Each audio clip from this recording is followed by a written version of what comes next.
जीवन विरोधों से निर्मित है। यहां रात नहीं हो सकती दिन के बिना, और जीवन नहीं हो सकता मृत्यु के बिना। जीवन द्वंद्व है, जीवन द्वैत है।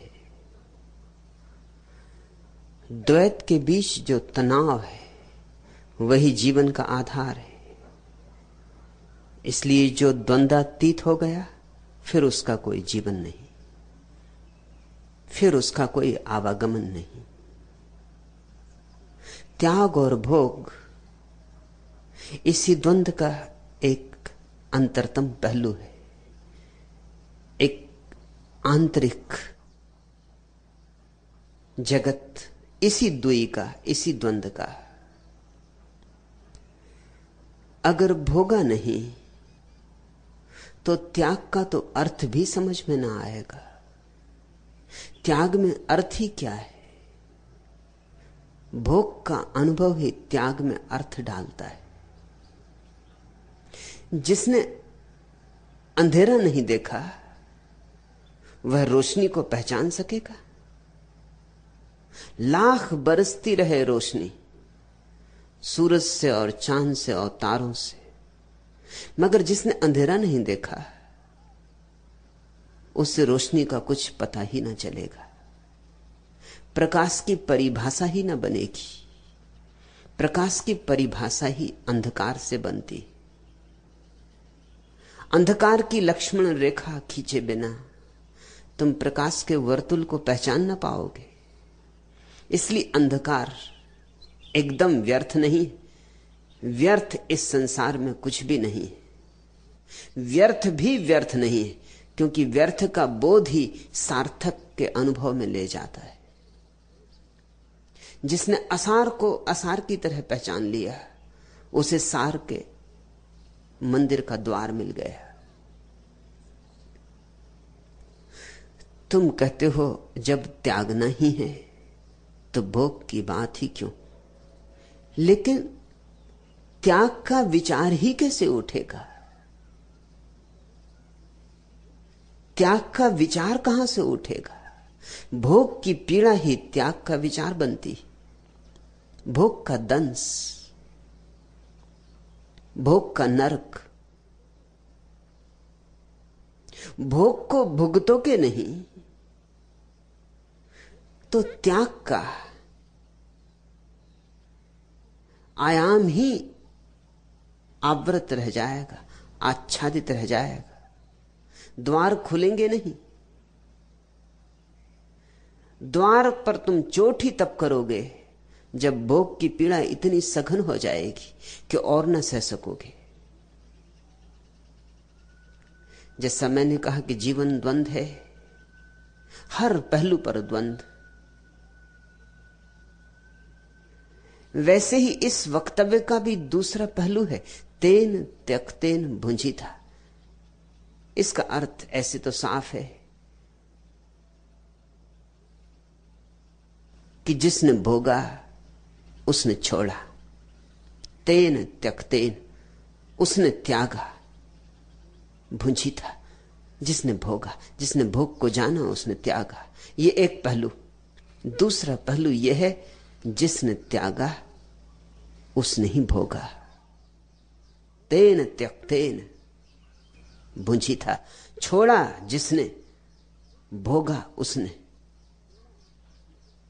एक संसार का भोग है जो पीड़ा देता है, क्योंकि भ्रांति पर निर्मित है, आकांक्षाओं अभीप्साओं की मरीचिका पर निर्मित है। दूर के ढोल सुहावने लगते, जैसे ही तुम पास पहुंचते हो पानी के बबूले सिद्ध होते।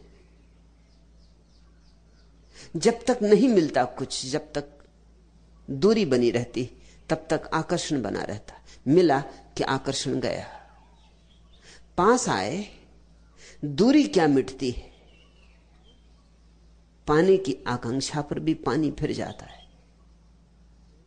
हाथ में लगते ही कोई चीज व्यर्थ हो जाती, और के पास हो तो सार्थक। अपने पास हो तो व्यर्थ। पड़ोसी के बगीचे की घास ज्यादा हरी मालूम होती, पड़ोसी की पत्नी भी ज्यादा सुंदर मालूम होती, पड़ोसी के बच्चे भी ज्यादा बुद्धिमान मालूम होते।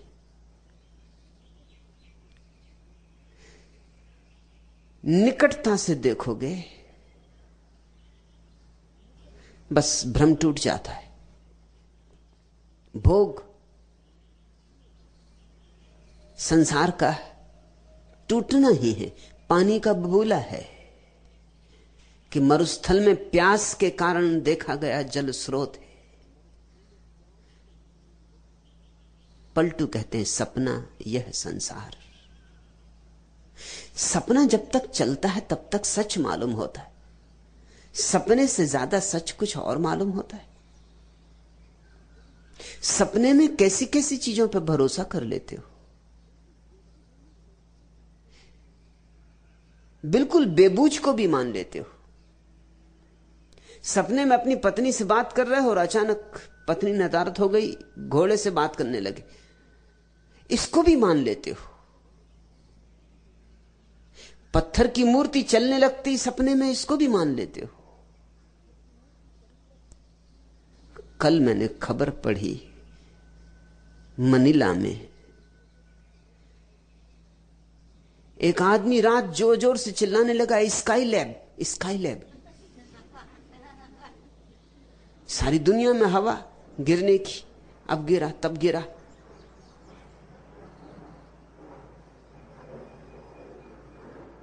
अब तो गिर भी गया, ये गिरने के पहले की बात है।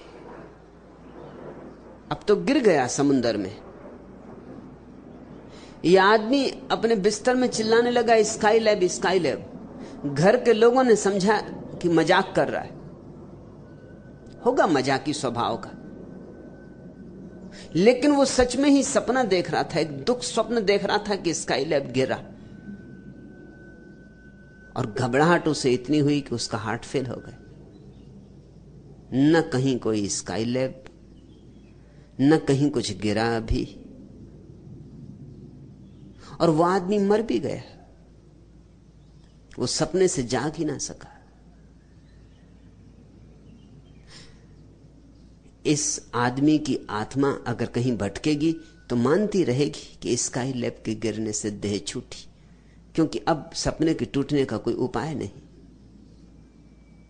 और जिसके कारण देह छूट गई हो वो असत्य हो सकता है? जिसके कारण मौत जैसी घटना घट गई वह असत्य कैसे होगा? घबराहट में हृदय की धड़कन बंद हो गई उसकी। लेकिन तुम भी सपने में ऐसा ही भरोसा कर लेते हो। धन मिल जाता है तो अकड़ जाते हो, धन छिन जाता है तो जार जार रोते हो, सुबह जाग के बहुत हैरान होते हो, कैसे भरोसा कर लिया था इन बातों पर। भोग एक सपना है, जैसे जैसे जागोगे वैसे वैसे त्याग फलित होगा। त्याग जागरण। अगर संसार सपना है तो परमात्मा जागरण है। लेकिन जागोगे कैसे अगर सोए ही ना? इसलिए संसार परमात्मा को जानने की पाठशाला है। इससे दुश्मनी नहीं करनी, इससे कुछ सिखावन लेनी, इससे कुछ पाठ लेना है। यह विश्व वस्तुतः विश्वविद्यालय है, और जो यहां से परमात्मा का पाठ लेकर गए वही उत्तीर्ण हुए। जो धन पद प्रतिष्ठा इकट्ठी करते रहे वो सपने में ही भटकते रहे। जो इस संसार में जागा नहीं उसने कुछ भी जाना नहीं। ये संसार आयोजन है परमात्मा का कि तुम जाग सको। लेकिन जगाने के लिए जरूरी है कि नींद को प्रगाढ़ किया जाए, इतना प्रगाढ़ कि नींद की पीड़ा इतनी बोझिल हो जाए कि सोना असंभव हो जाए। याद करो, कभी जब तुम सपना देखते हो मधुर प्रीतिकर तो टूटता नहीं, लेकिन जब तुम दुख स्वप्न देखते हो तो जल्दी टूट जाता है। दुख को कोई ज्यादा देर अंगीकार नहीं कर सकता क्योंकि दुख अस्वाभाविक है। सुख सपना देख रहे हो कि तुम सम्राट हो गए, कि स्वर्ण के तुम्हारे महल हैं, कि हीरे जवारात जड़ी हुई सीढ़ियां हैं, कि पारस पत्थर का बना हुआ तुम्हारा सिंहासन है। जागने की आकांक्षा ही कैसे होगी? कोई जगाने भी लगे तो तुम चाहोगे कि रुको भाई, झूठ ही सही मगर प्रीतिकर है, मधुर है, स्वादिष्ट है, थोड़ा और स्वाद ले लेने दो। मुल्ला नसरुद्दीन रात जोर जोर से बड़बड़ाने लगा। किसी से विवाद हो रहा है। मुल्ला कहता है 100 ही लेके रहूंगा। नहीं 97 नहीं, नहीं 98 नहीं, नहीं 99 नहीं। दूसरा कौन है इसका तो पता नहीं चल रहा है, लेकिन पत्नी को ये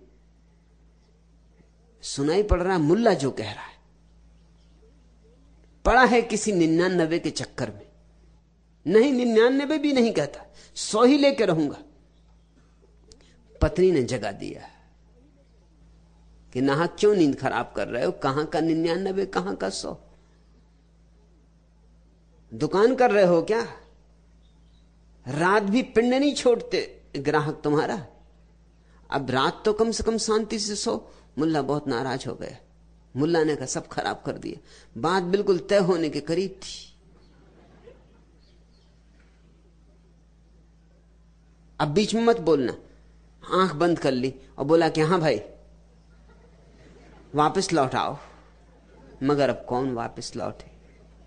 बहुत करवट ली, बाएं लेटा, दाएं लेटा, फिर पत्नी पे टूट पड़ा। कहा तू भी कोई जगाने का समय होता है, हर बात का समय होता है। जरा रुक जाती 100 पर बात टिकी जाती थी। एक देवदूत प्रकट हुआ था और कह रहा था मांग ले, क्या मांगता है? तो उस समय 100 रुपये मांग रहा था। वो भी कंजूस पक्का था। 1 से शुरू किया, किसी तरह 99 तक राजी हुआ था। बस अब एक की बात और रह गई, जरा सी बात। 100 रुपये हाथ में होते और अब मैं आंख बंद करके भी कह रहा हूं कि भाई लौटा, यहां तक भी कि चल 99 ही सही, मगर कोई दिखाई ही नहीं पड़ रहा है। सपने फिर से नहीं जोड़े जा सकते। टूटे सो टूटे, फिर तुम कितनी ही करवट बदलो। भोग एक सपना है, एक बार टूटे तो त्याग फलित होता है और फिर त्याग एक नए भोग का प्रारंभ है, परम भोग का, परमात्मा के भोग का। भोग है झूठा, मिथ्या, धन का, पद का, प्रतिष्ठा का, सब सपनों के नाम है। फिर एक और भोग है परमात्मा का, अस्तित्व का, सत्य का। रसो वैसा, फिर उसका रस पीना। तो एक पहलू है कि जिन्होंने भोगा उन्होंने त्यागा, और इसका मैं दूसरा पहलू भी तुमसे कह दूं, जिन्होंने त्यागा उन्होंने भोगा। और ये दोनों ही अंग समझ लेने जरूरी। दोनों को समझोगे कि दोनों के पार भी हो सकोगे। जो दोनों के पार हो जाता ना भोग ना त्याग, वो द्वंद्व के पार हो गया। उसे हम गुणातीत कहते, द्वंद्वातीत कहते। वह परम अवस्था है निर्विकल्प समाधि की, निर्बीज समाधि की।